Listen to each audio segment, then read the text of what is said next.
আসন্ন ত্রয়োদশ জাতীয় সংসদ নির্বাচনে প্রার্থিতা ফিরে পেতে চতুর্থ দিনের মতো চলছে আপিল শুনানি। সকাল 10টায় শুরু হয়েছে শুনানি, চলবে বিকাল 5টা পর্যন্ত। আজ 211 থেকে 280 নম্বর আপিলের শুনানি অনুষ্ঠিত হবে। এ বিষয়ে আরো বিস্তারিত জানাতে এই মুহূর্তে রাজধানীর আগারগাঁও নির্বাচন ভবন থেকে যোগ দিয়েছেন সহকর্মী সুলতানা জাহান মিতু। মিতু, আজ এখন পর্যন্ত কতজনের আপিল শুনানি নিষ্পত্তি করা হয়েছে? আর আমরা যেটি দেখছি যে বেশিরভাগ প্রার্থী তো তার প্রার্থিতা ফিরে পাচ্ছেন, সেখানকার সর্বশেষ কি তথ্য রয়েছে আপনার কাছে? বিজলি কেবলস এর স্কিন কোটেড ইনসুলেশন আগুন প্রতিরোধী। বিজলি কেবলস, নিরাপদ আজীবন। দেখুন, দুপুর 1টা পর্যন্ত 36 জন প্রার্থীর আপিল শুনানি অনুষ্ঠিত হয়েছে, তবে এর মধ্যে একজন অনুপস্থিত আছেন। মঞ্জুর হয়েছেন এই 36-এর মধ্যে 23 জন প্রার্থী এবং 12 জন প্রার্থীর আবেদন নামঞ্জুর হয়েছে এবং 2 জনকে নামঞ্জুর হয়েছে এবং পেন্ডিং আসলে কাউকে রাখা হয়নি সকালের পর্বে।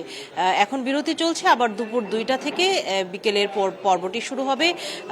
আমরা যেটি দেখছি, প্রতিদিনই গড়ে নির্বাচন কমিশন 70-এর মতো সংখ্যা রাখছে আপিল শুনানির জন্য। দিনের প্রথম ভাগে 35, বাকি অর্ধেক সময় তারা 35টির মতো করে আপিল শুনানি করে থাকে। একটি বিষয়, আজকের আপিল শুনানিতে সকালের ভাগে যে সকল প্রার্থীরা ছিলেন তাদের বেশিরভাগই মঞ্জুর হয়েছে তাদের আপিল আবেদন, তবে আজ নামঞ্জুরের সংখ্যাটা উল্লেখযোগ্য। 12 জন প্রার্থীর আবেদন নামঞ্জুর হয়েছে। এর মধ্যে ঋণ খেলাপির একটি উল্লেখযোগ্য সংখ্যা ছিল এবং একই সাথে স্বতন্ত্র প্রার্থী যারা আছেন তাদের ক্ষেত্রে ইস্যু ছিল 1% ভোটার তালিকার যে সমর্থনযুক্ত তালিকা দিতে হয় নির্বাচন কমিশনে, সেটিতে গড়মিল ছিল এবং তার সপক্ষে প্রয়োজনীয় দলিলাদি তারা নির্বাচন কমিশনে দাখিল করতে পারেনি।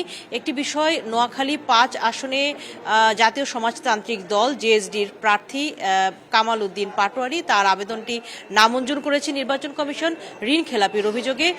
যদিও সংশ্লিষ্ট প্রার্থীর অভিযোগ, নির্বাচন কমিশন এক্ষেত্রে বৈষম্য করেছে, অর্থাৎ তার নিজের যে বকেয়ার বিষয়টি, যার কারণে তাকে ঋণ খেলাপি করা হয়েছে, ব্যাংকে বকেয়ার বিষয়টি তিনি নিজেও জানতেন না, সেটি নির্বাচন কমিশনকে ক্ষমাসুন্দর দৃষ্টিতে দেখতে বলেছেন। তবে নির্বাচন কমিশন বলেছে অবশ্যই তারা প্রার্থীদের ক্ষেত্রে সহানুভূতির দৃষ্টি নিয়ে তারা আপিল শুনানিগুলো করছেন, তবে আইনগত দিক দিয়ে কোনো বাধা থাকলে সেটি কিন্তু আসলে বিবেচনা করা তাদের পক্ষে সম্ভব নয়। তো এই বিষয়ে আসলে উষ্মা প্রকাশ করেছেন সংশ্লিষ্ট প্রার্থী। তিনি বলেছেন একই ধরনের ঘটনায় অনেক প্রার্থীকেই কিন্তু বিবেচনা করেছে নির্বাচন কমিশন, তার ক্ষেত্রে সেটি হয়নি। এছাড়া বাংলাদেশ লেবার পার্টির 2টি আসনে তাদের আপিল আবেদন মঞ্জুর হয়েছে।